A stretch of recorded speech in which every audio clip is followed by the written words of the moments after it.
For more than 20 years now, millions of people have had a second home, a place they log into every day. It's not on some distant planet, but it's a whole digital universe called Azeroth. It's this world of magic and monsters, sure, but also of incredible community. It's become so much more than just a game. It's this living, breathing ecosystem. And when you think about that, it raises a pretty huge question. Right? How does that actually happen? How does a bunch of code and pixels transform into a place that feels, well, real? A place with a functioning economy, a history deeper than some actual countries, and real human friendships that can last a lifetime. That's what we're going to dig into. Okay, so to even begin to answer that, you've got to understand the sheer scale of this place. Azeroth isn't a game you can just pause and walk away from.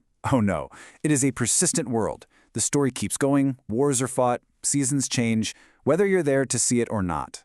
And I mean, it has persisted for over 20 years. Think about that. That's a digital nation that has outlasted countless real-world trends, technologies. For some people, it's been a constant through entire chapters of their actual lives. And that incredible longevity, that's the foundation for everything else we're about to talk about.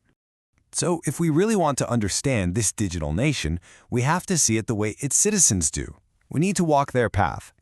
Let's take a look at the journey every single player takes, from being a total newcomer to becoming an absolute master of their craft. So look, everyone starts at square one, right?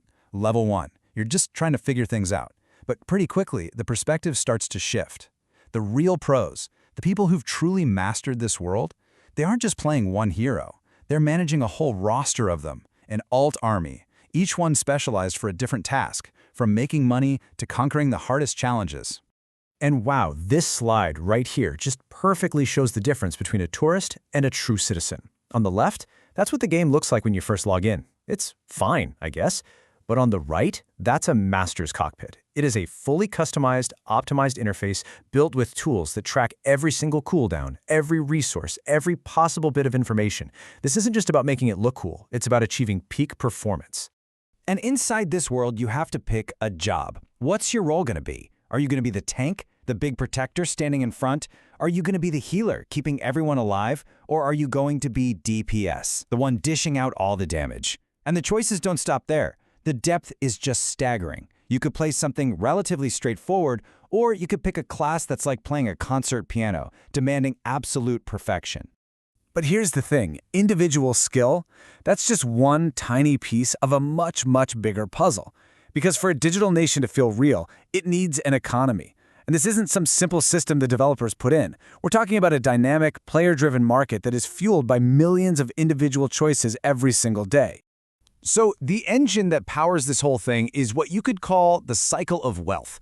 And honestly, it works just like real-world supply and demand. You've got players who go out and farm raw materials, then crafters take those materials and turn them into powerful gear or useful potions. Everything gets sold on this massive shared auction house, and the profits get reinvested right back into the system. The key thing to get here is that every player's little action creates a ripple effect across the entire economy. And it's wild, because just like in our world, Azeroth has its own complete supply chain. At the very foundation, you've got your miners and your herbalists, the ones extracting the raw materials. Their goods then move up the chain to the producers, the blacksmiths, the alchemists. And then at the top, you have a whole service layer, people who provide enchantments or just move goods around. It's a complete economic model, built by players. Okay, so beyond the day-to-day stuff, you've got the luxury markets. This is where style and rarity are everything. There's this thing called transmog, which basically lets you change how your armor looks. And that has created a huge high-end market for rare and stylish gear. Some players don't even bother fighting monsters anymore. They just play the market, hunting for rare fashion items and selling them for a fortune. Look, a complex economy and deep game mechanics are impressive. They really are. But they don't explain why people stay, why they call this place home for decades.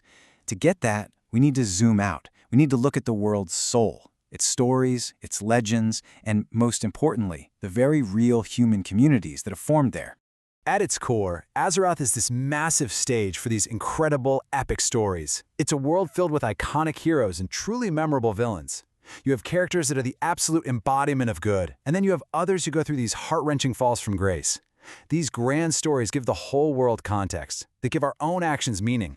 But you know what? As cool as the official lore is, the real magic, the most powerful stories, are the ones that players write themselves. The in-game clubs, they call them guilds, they often become like second families, real support networks. You have military veterans finding a sense of camaraderie they'd lost. You have parents and kids bonding. And you even have these incredibly moving digital memorials where entire communities come together to honor friends they've lost in the real world. This is where the line between virtual and real just completely disappears.